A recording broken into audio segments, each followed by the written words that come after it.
What is going on, guys? It is a Wednesday night, May 6th, 2026. I am the Solomonster. This is your AEW Dynamite review.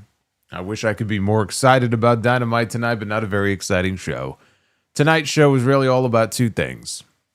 It was about paying tribute to, without any hyperbole, one of the single greatest influential figures in the history of pro wrestling, who passed away earlier today at the age of 87. That is Ted Turner. And the other thing was the main event, which was Darby Allin once again putting the AEW World Championship on the line, this time against the TNT champion Kevin Knight. I thought they had a hell of a main event.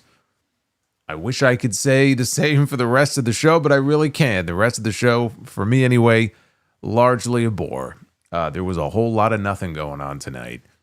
I know they were setting things up for some additional matches for Double or Nothing, but just what they did was very boring. It was very dry. There just wasn't a whole lot of exciting stuff going on tonight.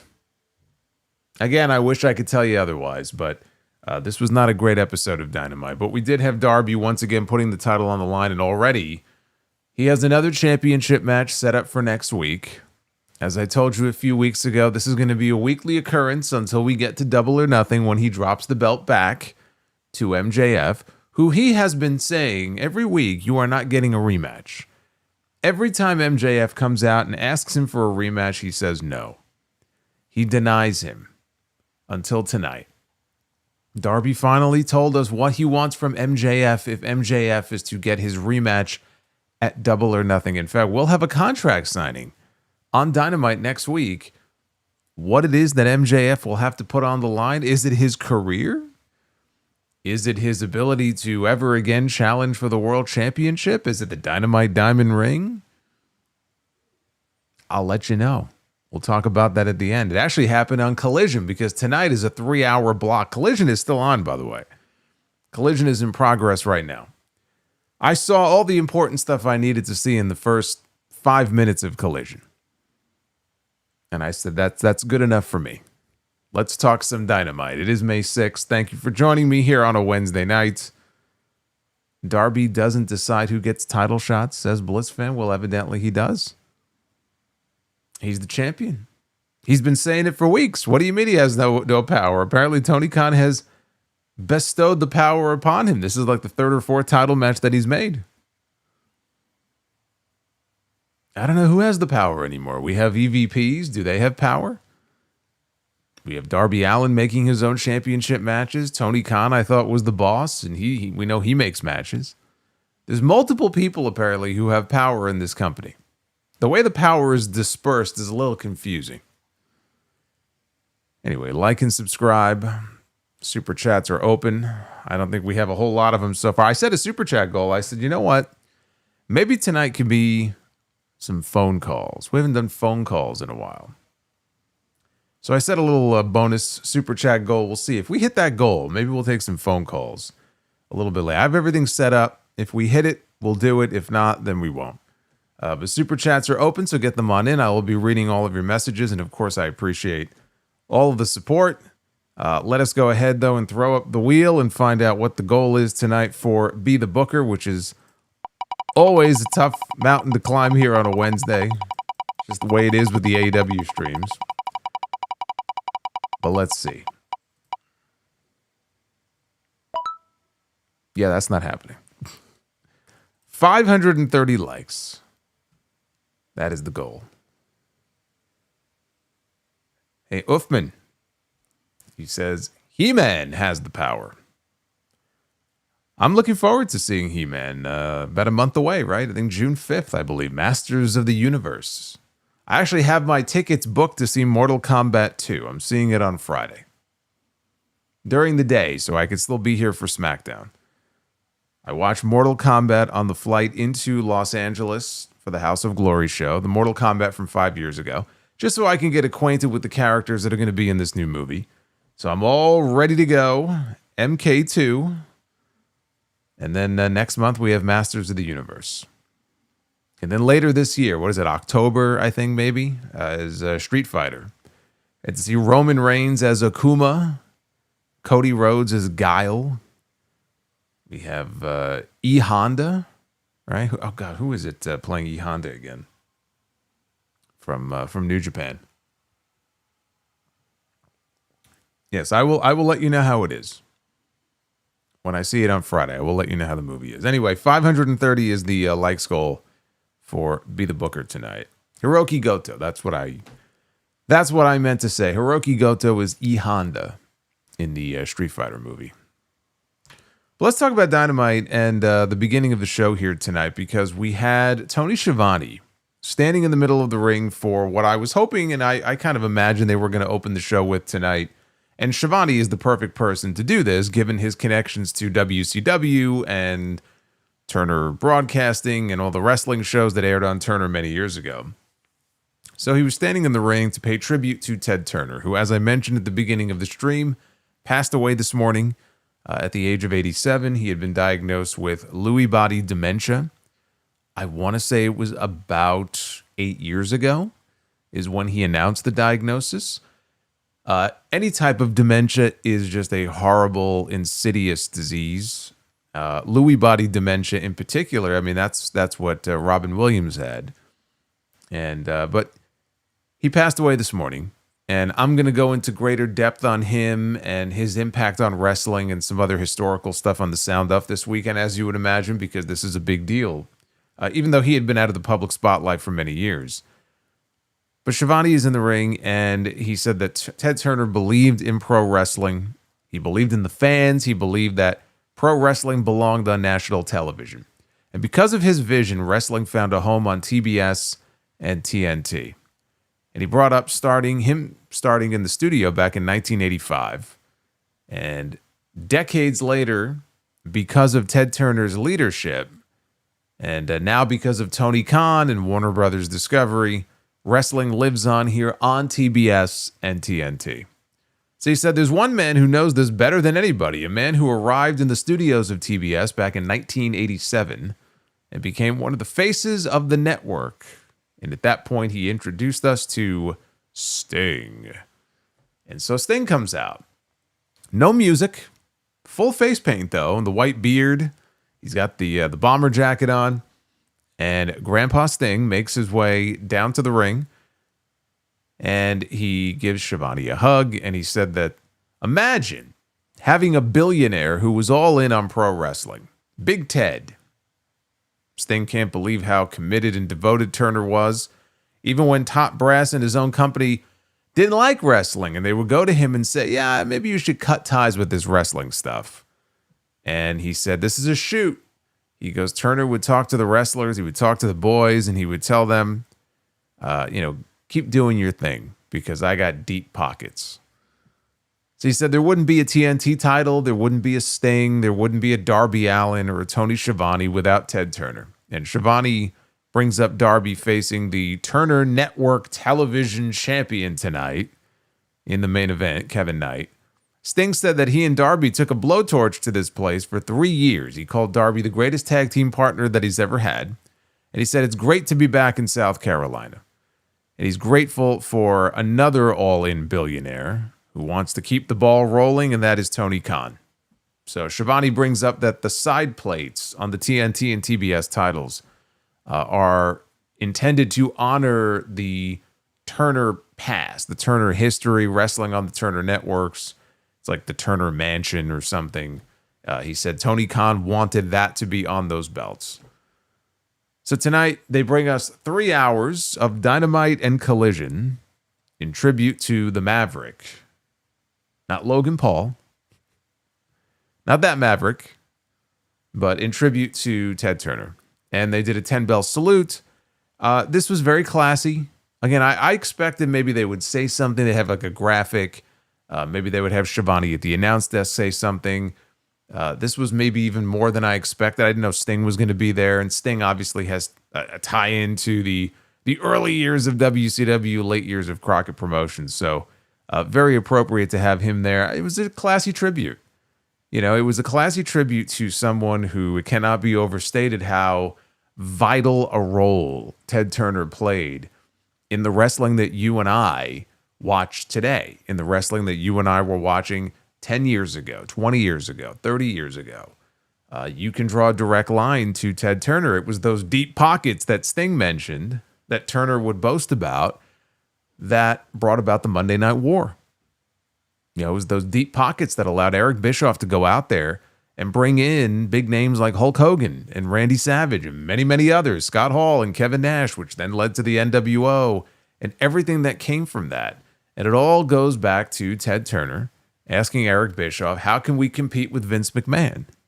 And then giving Eric an hour of primetime every Monday night on TNT with the advent of Monday Nitro. You know, Bischoff tells the story about, you know, he gave him 2 hours. He didn't give him 2 hours. He gave him an hour. The story has evolved over the years. Nitro actually didn't go 2 hours until Memorial Day in 1996. First night Scott Hall showed up on Nitro. That was the very first 2-hour Nitro. But he got primetime television to go head-to-head with Vince McMahon. And nobody had ever taken it to Vince before. And Vince used to tell the story of Turner calling him up on the phone one day and telling him, hey, Vince, I'm getting in the wrestling business, right? Because that was a dirty word to Vince McMahon, wrestling, right? That's that old Southern shit. It was a dirty word to Vince. Even in later years, there was literally a list of words, banned words you couldn't say on TV, and wrestling was one of them, even though wrestling is literally in the name of the company. But Vince never really liked wrestling. He had his idea of what wrestling should be. But the thing with Vince is, and this alleged feud or competition between the two of them, it was never a competition between Ted Turner and Vince McMahon, so much as it was a competition between Turner and Vince's own mind. In his mind, Vince McMahon was at war with Ted Turner. If Ted Turner spent more than 10 seconds each day thinking about Vince McMahon, I would be stunned. I really would. Certain days, sure, right? Because again, he wanted to compete. But I think in Vince McMahon's mind, he had it in his head that like Turner was at war with him and it was his mission to, like, dude, he had so many other more important things going on in his day-to-day because wrestling is a very, very small piece of Ted Turner's legacy, right? We talk wrestling here. We're all wrestling fans. There's a wrestling show. So, of course, we talk about wrestling.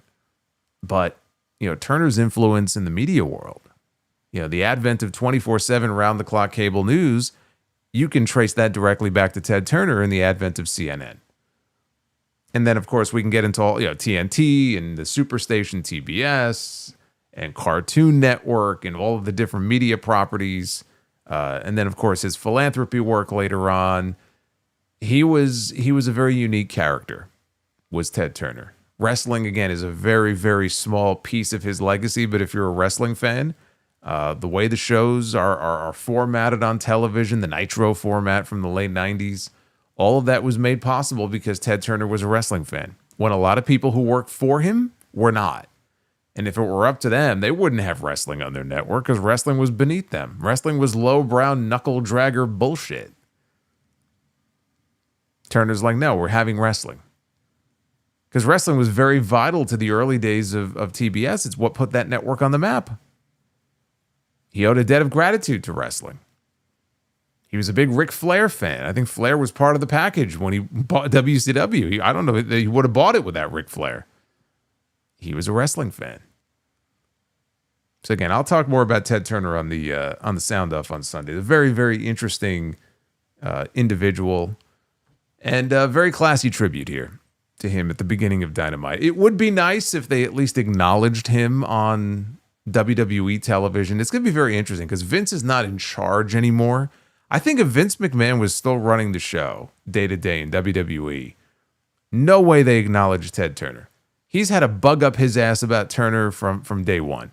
I really don't. I think he's petty enough that he would not acknowledge him, but he's not there. And so I do wonder if there'll be some sort of acknowledgement on television. We'll see. I'm very curious about that. Nothing like what we saw here, but even like a graphic or a word of acknowledgement on commentary from like Michael Cole or Joe Tessitore on Friday or something. I'm very curious to see if we get anything. But the opening match of the night had Jon Moxley against Juice Robinson in a Continental Championship Eliminator match. So after the 10-minute time call, Robinson, he backdropped out of a pile driver, into a cradle for a 2 count. He went for the left hand of God. Moxley, though, hit him on the, or bit him, not hit him. He bit him on the forehead. Left hand of God, though, did connect. Robinson ended up in a rear naked choke, though, which led to a transition into a pile driver by Moxley. 2 count only. And Moxley quickly transitioned into a bulldog choke. And there was a brief struggle, and eventually Robinson faded out, and the referee called for the bell. Juice has not been established as any sort of threat. I mean, come on now. I mean, he has not been established on any of these shows as any sort of credible threat, certainly not since he came back from whatever his latest injury was. So there's just nothing exciting here. It was a match, you know. I mean, it was solid enough for what it was, but again, this was a pattern tonight. We had a lot of matches like this. Very solid stuff. Very solid stuff, but I want more than just solid.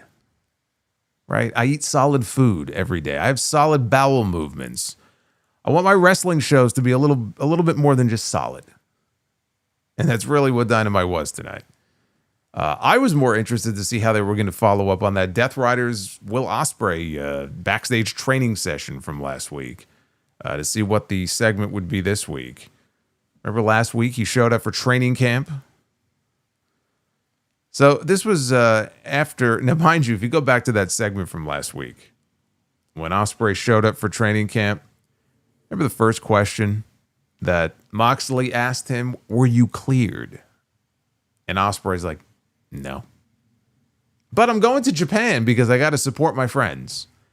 And so he flew all the way 15 hours to Japan. And in fact, he did wrestle, and he is 1/3 now of the never open weight 6-man is the never open weight 6-weight titles, right? Or whatever the fuck. They have so many fucking belts over there.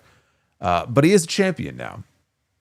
So even though he was not medically cleared by the AEW training staff, he was well enough to fly to Japan and after a long flight actually wrestle. So that was a little strange, I would say. But yeah, him and Hanare and Great Khan are now the champions. So we got another training segment from earlier today. Daniel Garcia said that they don't care about Ospreay winning titles in Japan with his friends. He's going to have to work for it if he truly wants it. And we see Ospreay's on the floor. He's on all fours doing neck bridges with Wheeler Yuta sitting on his back. Moxley sits down next to him and he asks Ospreay if he's ever heard of the concept of death ground. And Will says, nope. So Moxley explains that it's ground that you can't escape from. The only options are do or die. That's where Ospreay is right now. If they don't get his neck right, if they don't get his head right, it's all over. He's done. Ospreay could have a career in AEW and he can get paid and he could hang out like the rest of the posers that they have there. But Ospreay is built different. Ospreay is on death ground. Nothing else exists except what's in front of you right now. Moxley orders him on your back, right? They're going to continue their training, and then Pac walks over and he tells the cameraman that's it. And he cuts off the camera. The entire storyline reason that, if you think about it, that Ospreay even has a bad neck in the first place is because of Jon Moxley. Jon Moxley and the Death Riders are the ones in storyline who broke this man's neck. And when he came back, he was full of rage and he was full of anger. He was threatening to kill Jon Moxley. I'm going to murder this son of a bitch. And now, you watch him in these segments and he loses one match to him. And it's like he's coming to class like a college kid every week for Professor Mox. Now, they're telling an actual story here, and I could see where it's going. I mean, I keep harping on this. This should be the final of the Owen. And then Ospreay gets that win back over Moxley, and then that sends him to the main event of Wembley Stadium. Hopefully that's the way it'll play out, because I think that would make for the ending of this story that would make the most sense. But yeah, I mean, just how much Ospreay has sort of surrendered himself to the Death Riders after losing one match. I don't know. It's kind of funny to me. We had a double Jeopardy match between Dax Harwood and Orange Cassidy. And the rules were that if Cassidy wins, the conglomeration will get a tag team title match against FTR. If FTR wins, then they and Tommaso Ciampa would get a shot at the trios titles. And I honestly don't even know how anybody could give a shit at this point about the trios titles. Like, who could possibly care? Who could possibly care about these belts? So Cassidy had a ton of backup with him, including Roderick Strong, Kyle O'Reilly, the Young Bucks, Adam Copeland, Christian Cage. Dax had Cash Wheeler, Stokely Hathaway, Tommaso Ciampa, RPG Vice, and the Dogs in his corner. It's like a fucking lumberjack match. Only not. So the action spilled out to the floor late in the match. Harwood suplexed Cassidy onto the announce desk. Then he sent him back into the ring. Cassidy battled back, but Stokely jumped up on the apron. He caused the distraction. David Finlay took a cheap shot just as OC hit the ropes. So Harwood went for the ring bell. Referee caught him, took it away. Cassidy went for an orange punch. Harwood, though, avoided it and hit a slingshot Liger bomb for a near fall. Cassidy came back with a stun dog and an orange punch immediately after, covered him for a near fall only. But Dax got an armbar applied after Cassidy was selling some wrist pain. Cassidy turned it into a stacked pin, and he got the flash pin. He got the shock win here over Dax. And after the match, everybody outside, they started brawling. The baby faces stood tall. They left Rocky Romero and Trent Beretta all alone to die. Rocky ate a combo from Strong and O'Reilly. Beretta ate some super kicks from the Bucks. Spear from Copeland, a low kick from Christian. The match was fine. It was all right. Cassidy and a partner getting, or I presume Cassidy, they said the conglomeration, I think, will get a tag team title shot. I would imagine that that's a match that's going to happen before Double or Nothing. Because everything is set for Adam Copeland and Christian Cage to win the tag team titles at Double or Nothing. I don't really see Cope and Christian against the conglomeration. I mean, you could do it. I would imagine it would be the conglomeration against FTR. So if they're going to do that match, I would presume we get that next week or the week after, but at some point before Double or Nothing. Now we see footage of Chris Jericho being attacked backstage last week by The Demand, except he really wasn't attacked backstage last week by The Demand because that was taped the week before. Why? Because Jericho was actually in New York City filming some scenes for Dexter Resurrection. Big TV star he is. But he was back live this week, and Renee is backstage with Jericho, who says he's pretty effing furious. And the time for talking is done. It's time to fight. And unlike The Demand, he wants to take it to the people.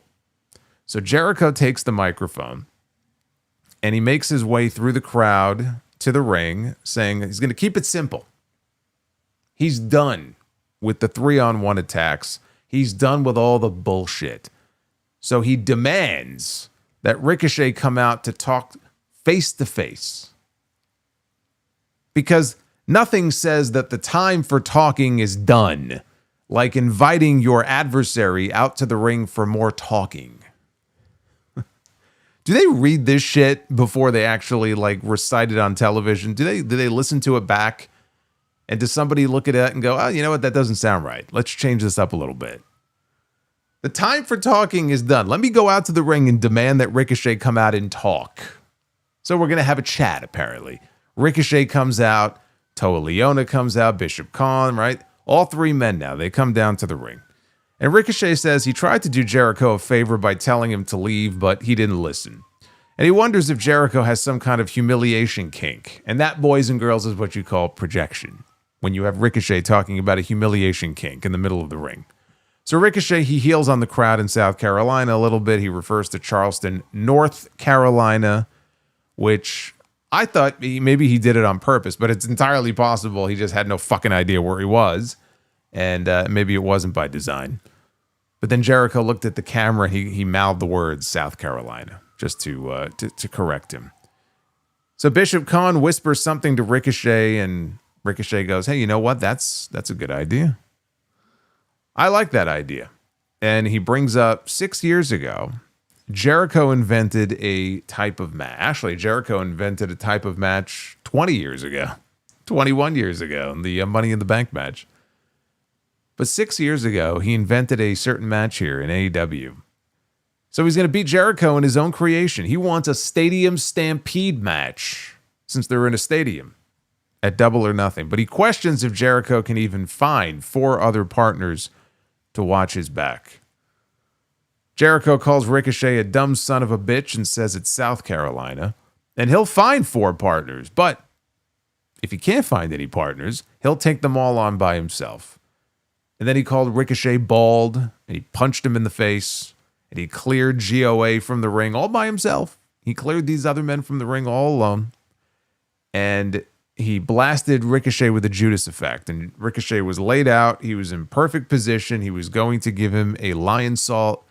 As he went to go do the move, it was Bishop Khan, right?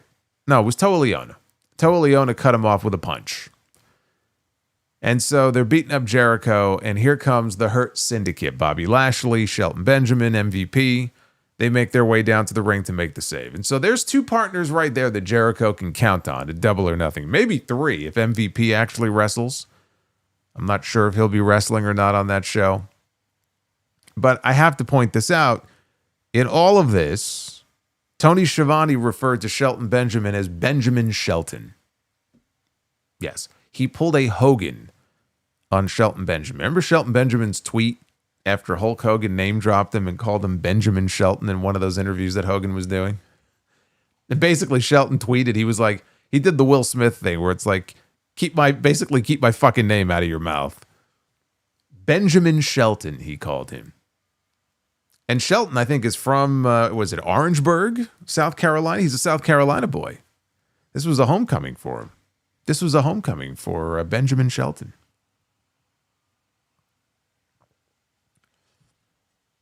Good job, Tony. So backstage, Harley, Cameron, and Mina Shirakawa, they were being interviewed by Renee. Harley was conflicted about wrestling Kris Statlander in the tag team match tonight. Mina, though, fired her up and told her, we have a match to win. And she tore at Harley's shirt. She ripped her shirt, and her just gigantic breasts fell out of the shirt. She was wearing a bra, and Mina apologized because she didn't know that she didn't have her gear on. And Harley ends up taking the rest of her shirt off, and she's all hanging out there. And this was, again, her way of firing up Harley Cameron. And then Renee told Harley, you've got to go put something on. Yes. I'm sure for many of you, this was probably your favorite segment of the night. To be honest with you, when I look up and down the show outside of the main event, it may have been the most exciting thing to happen on this show. Kazuchika Okada against the bounty hunter, Brian Keith. That shaved head that Brian Keith has with the little rat tail in the back, I mean, that is certainly a choice. One thing that has not changed, though, outside of his hairstyle, is that Brian Keith is actually really good. I know it can be hard to remember because we don't see him on the show very often. They did mention that he's been on a roll. I guess he's got a little bit of a win streak going in Ring of Honor. But ever since the Learning Tree stuff came to an end, he's pretty much been relegated to Collision and or Ring of Honor. Same for Big Bill. If you only watch Dynamite or even Dynamite and Collision, because they're not always on Collision, they've kind of vanished. And it's easy to forget, that Brian Keith is actually a hell of a hand here. But like the Juice Robinson match earlier, you see these two guys out there in the ring and you already know the finish before the bell even rings. There's not a whole lot of drama here to what we're seeing. So they grappled early on. We got some graps. Anyway, late in the match, Okada landed a drop kick. He went for the Rainmaker. Keith, though, blocked the attempt with a headbutt. Now, he had tried unsuccessfully twice before this to hit a Tiger Driver. And so the double underhook powerbomb. On the third attempt, though, he nailed it, but he only got a 2.5 count. So then he went for a Diamond Dust out of the corner. Okada, though, avoided it, finally hit the Rainmaker, and he got the win. Again, this was an eliminator match for the international title, not an actual championship match. Red Dead Rat Tail Redemption. There you go.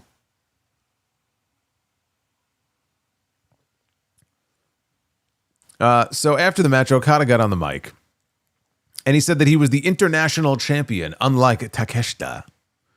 But he wants more. So he's coming for the AEW World Championship, bitch. Everybody wants Darby. Everybody is coming for the world title, except the one man who you would expect to come for the world title, who made his return to television last week, Swerve Strickland. He's not going after the world title. He's chosen to go after the Ring of Honor World Champion. And I don't even think it's going to be for the title when they meet. Yeah, we hear Swerve. I'll get to the Swerve stuff here in a second, but we hear Swerve talking about power. I want all the power. I don't know. I mean, call me crazy here, but I would think of all the championships that you could be chasing after, the one that would offer you the most power of all is the AEW World title that you yourself once held.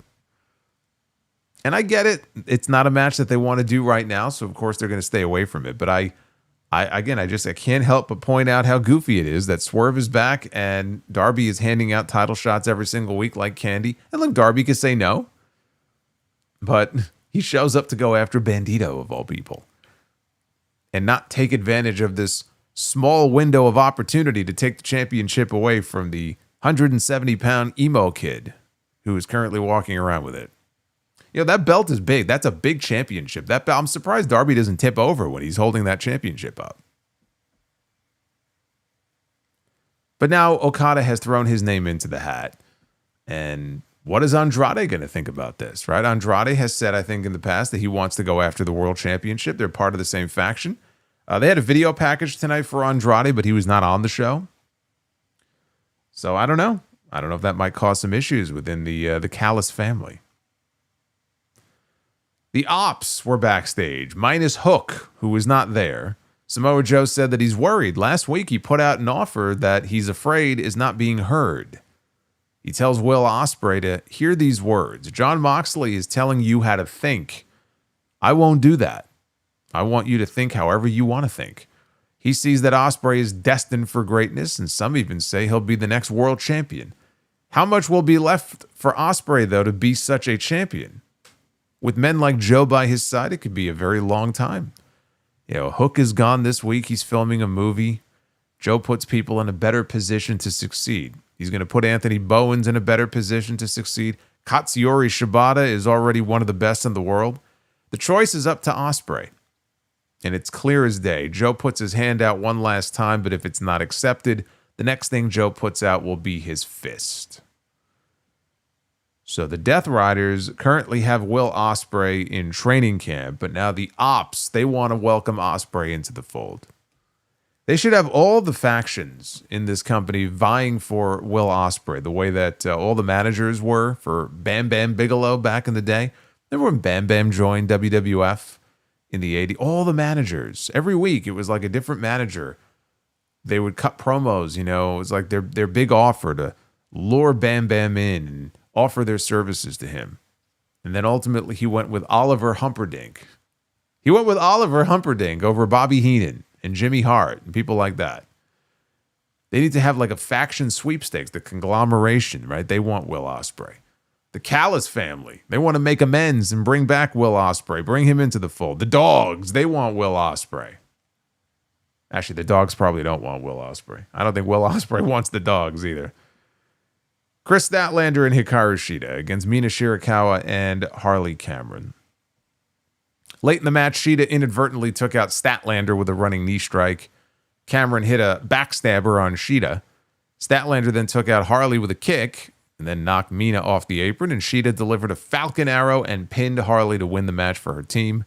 And when it was over, Statlander had a look on her face like she wasn't very happy. Little friendly fire there. But again, Shida has been acting very heelish for many weeks now on television, so this is all building to some sort of big blow up between them at some point, maybe a match. Beyond that, again, it's hard to get excited about some of this stuff, honestly. Even Statlander here, when this was over, I don't know, the look on her face, I know she was trying to sell whatever the point of this all was, but even she had a look on her face like, man, she's in this weird transitional period where she's no longer the world champion, and they're telling this story now where Shida's in a good position because they have an actual story for her. But it's not like this is doing much for Statlander. I mean, this is a huge step down for her. And the crowd in South Carolina wasn't terribly excited about any of this either. We got a pre-tape promo with the aforementioned Swerve Strickland and Prince Nana. Still had that wanted poster of Bandito. He said he told people 2 months ago that he was after power. Power is the ability to decide who eats and who starves, and it comes from being the most violent and even the most wanted. Swerve said there's no one more dangerous than someone who is after power, and he wants all of it. Evidently not. Evidently not. Not much of an explanation either for why he's choosing to go after Bandito. I don't see what power does Bandito have? Can you explain that to me? If this is truly about power, what power is it? And don't tell me the Ring of Honor World Championship or I'll punch you in the face. What power is it that Bandito possesses that Swerve thinks he will gain by beating Bandito? I don't know the answer to that question, but I do know one thing. I'm looking forward to the match. The explanation sucks, but I'm looking forward to the match. They have not made it official yet for Double or Nothing. Clearly, this will take place there, and that will only make that card stronger. Now, Renee was backstage with Brodito after this, and Bandito said that Swerve was right. He is the most wanted, and if Strickland wants a fight, come and get it. It's like, the Jack Palance in City Slickers. Come and get me. Come and get me. Right? The gold is up there. The gold is out there in those hills somewhere. Come and get me. Come and get me. The fuck was his name in that movie? I haven't seen City Slickers in a long... City Slickers 2, also. Very good movie.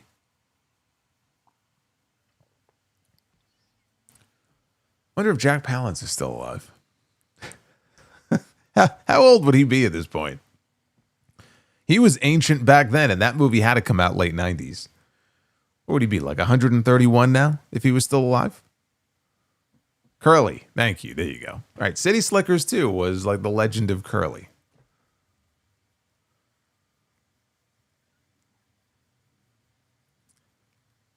Yeah, the gold is in the second. The phony gold. When they realize that, wait, this is not real? So Brody King was standing there when Bandito was responding to Swerve, and then Brody said that he knows Bandito's got this, but if Swerve messes with his friends, then you mess with him. It's like Roosh. You mess with the bull, you get the horns. All right, so he died in 2006. That was the year before I started the sound off. He was 87. Oh, he was 87. Ted Turner was 87. All right, so yeah, he would be almost 110. No, actually, no, he'd be 107. Wow. He could have made it. Anyway, the main event. Yeah, we're up to the main event already, folks. You could see, like, not a whole lot of excitement going on here on this television show until we got to the main event. We have the TNT champion, Kevin Knight. His title, not on the line.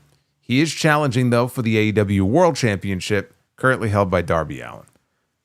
So I'll spare you. Nothing really happened before the ad break here. After the ad break, Darby delivered a code red for a near fall. And Knight ended up out on the floor, and Darby does his suicide dive. And he comes charging out to the floor towards where the announce desk is. And he knocks Kevin Knight backwards, and the back of his head smacks into the announce desk. And even the announcers were a little concerned about the impact of his head smacking the desk. So Darby then sat him in a chair, and he climbed up top. Knight got off the chair, and he ends up pulling Darby off the top with a Rana, and Darby just crashes and burns and splats on the floor outside. So Knight sat Darby on top of the announce desk. He goes back into the ring, and he delivers this spectacular-looking springboard clothesline. Now, again, Darby is sitting there, and he comes off with this springboard clothesline. Both of them go just ass over tea kettle. They roll over the desk. They take this hard spill onto the floor. Just this ridiculous bump. I mean, easily the biggest of the night. And Knight came up limping. He was selling his knee. He tosses Darby back inside. He climbs up top. He dives at Darby. Darby catches him, though, into the Scorpion Deathlock. And Knight struggled a little bit, but he ultimately made it to the bottom rope for the break. So Darby climbs to the top for a coffin drop, but Knight gets the knees up upon landing, and then Knight places Darby on the buckles in the corner. Darby elbows free. He tries for another coffin drop. Knight, though, ends up hanging him upside down in the corner. And he goes to the opposing corner on the same side of the ring. He's going to go coast to coast, and he delivers this tremendous coast-to-coast drop kick. And the announcers point out correctly that that is the same move that he used on Darby in their Continental Classic match that concussed Darby and ultimately resulted in him being pulled from the tournament. He was, I believe the report at the time was that he was like majorly concussed. Like he got fucked up in that match. But for Darby, he probably gets concussed just rolling out of bed. So for him, it was probably like, okay, I'll take a week off and I'll be okay. But he hits it, and Darby looks like he's done for. He races up to the top rope. He comes off with the UFO splash, his finish, and he nails it. Now, he immediately begins selling the knee, so he didn't cover him immediately, but there wasn't a whole lot of time that went by, maybe like 3 or 4 seconds, and then ultimately he covers Darby, and Darby gets a shoulder up. We got Super Darby. Knight went for another splash. Darby caught him, though, with a guillotine. Knight powered out. Darby, though, ended up draping him over the top rope, and he delivered a coffin drop to the back. And the momentum then sent Kevin Knight flying through the air, landing on the mat. Darby raced up top. He hit a proper coffin drop, and then he got the pin to retain the championship. So after the match was over, Grandpa Sting, he walks back down to the ring to celebrate with Darby, and he was paying respect to Kevin Knight as well. Kevin Knight gets to his feet. He puts his hand out. He shakes hands with Darby. All lovey-dovey here as the Dynamite portion of the event tonight concluded. I always love it how, like, I watch in the HBO Max app, and when Dynamite ends, they don't just go into Collision. It says, like, this event has ended. I have to back out. I have to refresh, and then click the Collision button, and then it plays Collision. They do treat it as 2 separate shows. One hell of a main event, I will say, to close out what I thought overall was a very boring show. I'm sorry. I know we got some good wrestling tonight. This show was fucking boring. There was just a whole lot of nothing going on, even though I know they were pushing certain things forward for some of the matches at the pay-per-view, and that's fine. It just was not a very exciting show, you know? I was struggling. To get through this one. This was not great. If I want to watch Collision, I would have stuck around and watched the entire 3rd hour. That's what this felt like. So Darby, of course, in this match, he continues to just kill himself, taking crazy, stupid bumps. But it's all he knows how to do. You know, and it's the same stuff they had him doing in that second stint that he had for a month or whatever it was. When he was the TNT champion, just fighting different people every single week until the wheels fall off. That's what Orange Cassidy did when he was the international champion, right? Just keep fighting every single week until the wheels fall off. So Collision started. I said, let's see what they do at the beginning of Collision. Sting finished celebrating with Darby. He went to the back. Now Darby is sitting on the apron, and we hear MJF's music.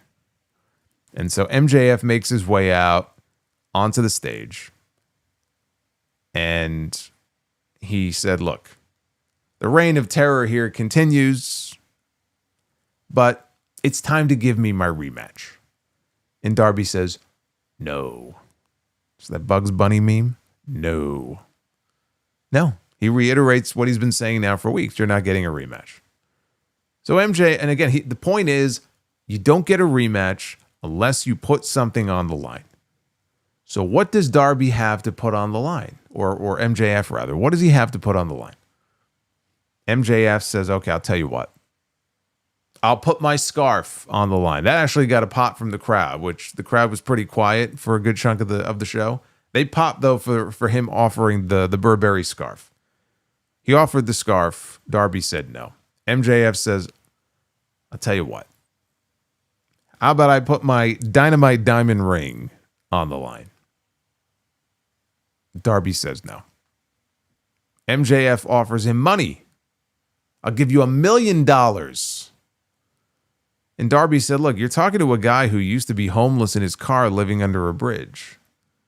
He goes, your money is no good here. No, he wants something that Max holds near and dear to his heart. Something that he would fly 15 hours to Turkey for to get sewn onto his head. He wants him to put his hair on the line. And MJF told him, come on now, be reasonable. And Darby said, next week, contract signing, either you say yes or you're never getting another shot at this ever again. And MJF, for the first time in his career, is speechless. He made it like he was about to say something, and then he just dropped the mic and he left. And we weren't done yet, because then we heard the coin drop, and out comes Kazuchika Okada. After his win over Brian Keith earlier in the night, he issued the challenge to Darby. So Okada comes down to the ring, and now they're in the ring, and he confronts Darby, and he just goes, next week, you and me for your world title. And Darby tells him, you're on, bitch. And so it is official that on Dynamite next week, we are going to get Darby Allin defending the AEW World Championship against Kazuchika Okada. Now, the idea of Darby beating Okada clean makes me physically ill.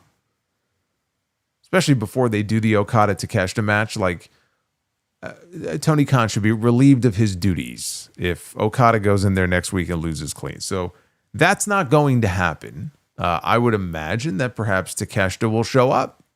Maybe a little bit of a distraction. Even then, like, the idea of Darby pinning Okada, again, it just makes me sick. It just should not be happening. So I don't know how they're going to ultimately do the finish, but I'm sure Takeshita will show up and be involved in some way, as he should be.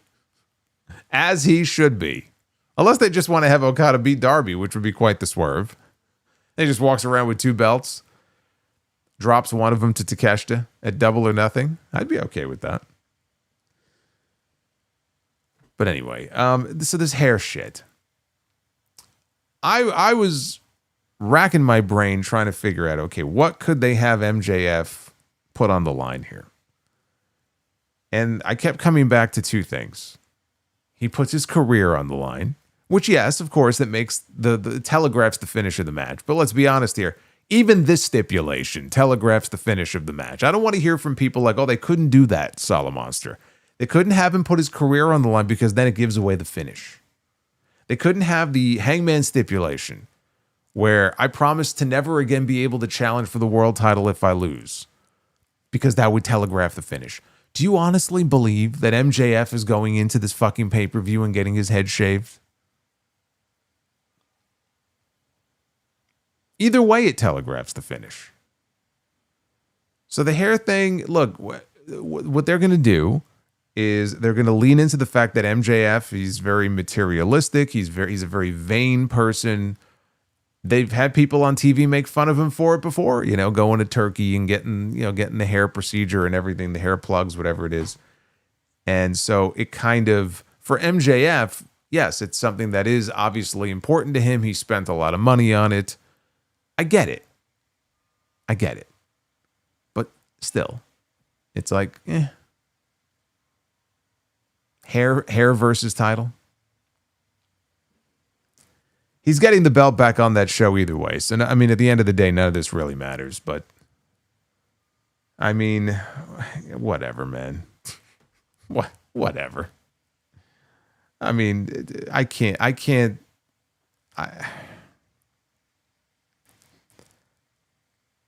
don't know.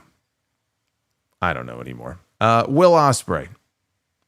There was one more thing from Collision I wanted to mention here. Will Ospreay was standing in the back with Renee and with Doc Samson for a medical update. And it's funny because the doctor is like, even though Will ignored my advice and he went to Japan and he wrestled, whatever he's doing in his training, he says, seems to be working. And they're going to get an MRI this week. And if it comes back good, he's going to clear him. So that's the update on Ospreay. She asked Ospreay then about his relationship with the Death Riders. And he says he appreciates them letting him in on their training, but he's not a Death Rider. He never will be. But there's things that he knows he has to do to get to where he wants to be. Okay. That's about as good of an explanation as you're going to really get, realistically, considering how much of a blood feud this was up until a few weeks ago. Yeah, this is now the phase of his story where he has to sort of build himself back up from the ground up. And that's the whole purpose of the Death Riders here, is to get Will Ospreay to be that killer version of himself, to get him ready for that World Championship run that he's going to have, presuming he wins the world title at Wembley Stadium, as most people think he will. After that, that was the end of Collision for me. That was the end of the most important parts of Collision at that point, and that was the end of the show. There you go. A very good main event tonight. A very good main event. I can't say much about everything else. There just was nothing here that really excited me, unfortunately. What if he changes his style because of the neck injury? See, the thing with Will Ospreay, though, is he's not going to. He might incorporate some new moves into his moveset, but Will Ospreay he's not going to be able to help himself. Will Ospreay is still going to do all the stuff that he normally does. He's going to do the Fosbury flop. He's going to do all sorts of crazy shit, the Sky Twister press and everything else. That's not going to go away. He's going to take these ridiculous bumps. He's going to get dropped on his head. He probably should change his style up, but he's not going to.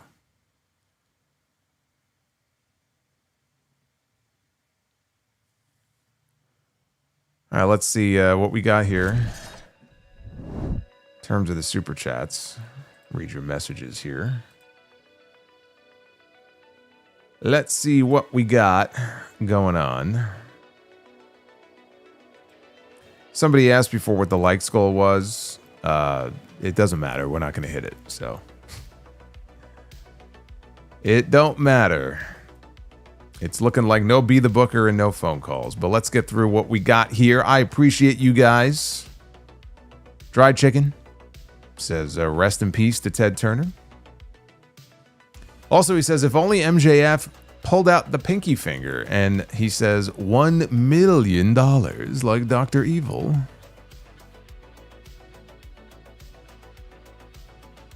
The Uffman says, Mina ripped open Harley's shirt and then Harley removed it herself. Greatest Dynamite ever.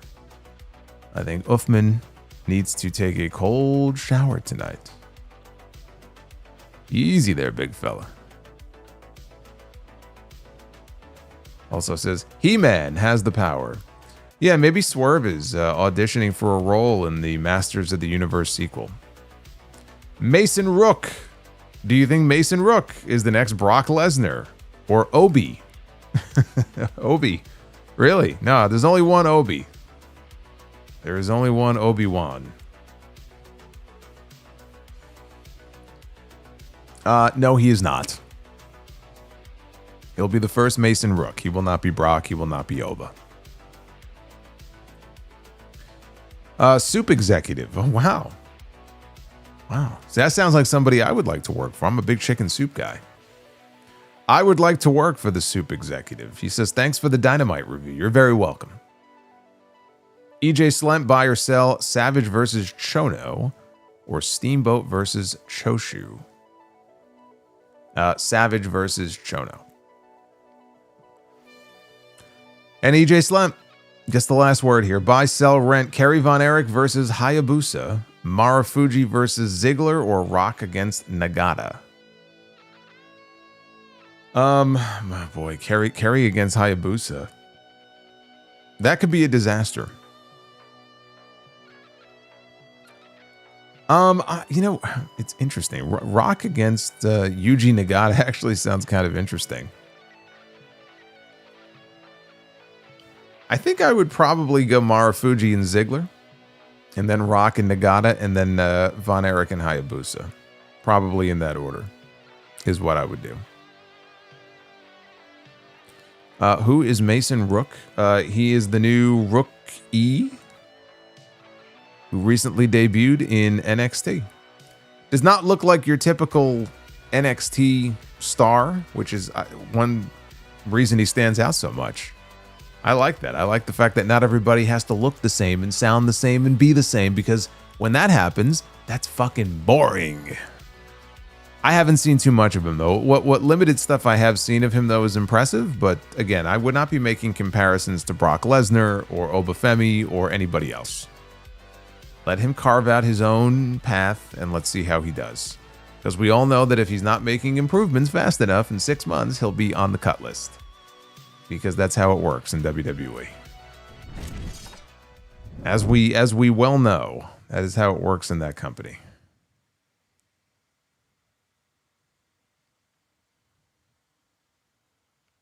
Obi-Wan Femi.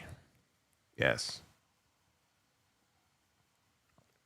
Look at that. An hour on the dot. Very economical tonight. The next time I am live with you will be on Friday night. We will be talking SmackDown. Get ready, everybody. It is the funeral of the Gingerbread Man. Yes. The excitement continues here on YouTube. We have the Gingerbread Man will be honored. He will be laid to rest on Friday night.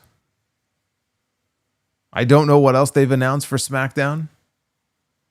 Have they announced anything else for SmackDown? I don't even know if they have. I don't even know. I don't even know. But that'll be on Friday night. If you missed it, brand new episode of the Uncrowned Wrestling Show went up yesterday. Covered a lot of different topics on there, so I hope you enjoyed it. And if you haven't listened to it yet, what the hell is wrong with you? So go ahead and check that out. The Ariel Helwani Show feed. Or if you want, you could find it on the dedicated Uncrowned Wrestling Show feed. There is a separate feed for the show now, specifically. So go check that out. EJ says, how would you book Terry Funk against Kota Ibushi, marketed as middle-aged and see? Okay, so here's the thing. You don't book Terry Funk against Kota Ibushi as far as like, okay, here's what we're gonna do. You book the match and then you just let them go out there and kill each other, because no matter what you say, they're not going to listen to you. So you can book the match and then just be hands off and let them go out there and just, do what they do. That's it. That's all you have to do. It's the easiest match in the world to book. They just go out there and do a bunch of crazy shit. Justin G. Mason Rook may be the love child of Joe and Owens. And Thomas, are you live for Backlash? Backlash? Backlash? Yes, I am live for Backlash. I'm live for the 5 matches that we are getting at Backlash. You know what? I'm not even complaining about it. The show starts at 6 o'clock Eastern. We have 5 matches. And so, 2.5 hours of the show will be commercials. But the show will be over by 10 at the absolute latest. I love it. I love it. And then I'm live on YouTube. So yes, I will be live on Saturday night, and then you get a sound off on Sunday. So you're going to get a double podcast from me on Saturday and Sunday. You should all be very excited. Backlash? I can't even be booked for Backlash? Do you realize that promo, that Joey Styles promo, was 20 years ago this year? And time flies. Yes, Adlash. Get ready for Adlash, everybody. Can't wait for Adlash on Saturday. Anyway, be well, stay safe, have yourselves a great rest of your night. I wish I had more for you, but that's what I got. Come on back, and I'm sure we'll have a longer night. Well, it's definitely going to be a longer night because we got 3 hours of SmackDown. But we'll talk about SmackDown on Friday night. And no matter how good or bad the show is, we always have fun here. Until then, take care, guys.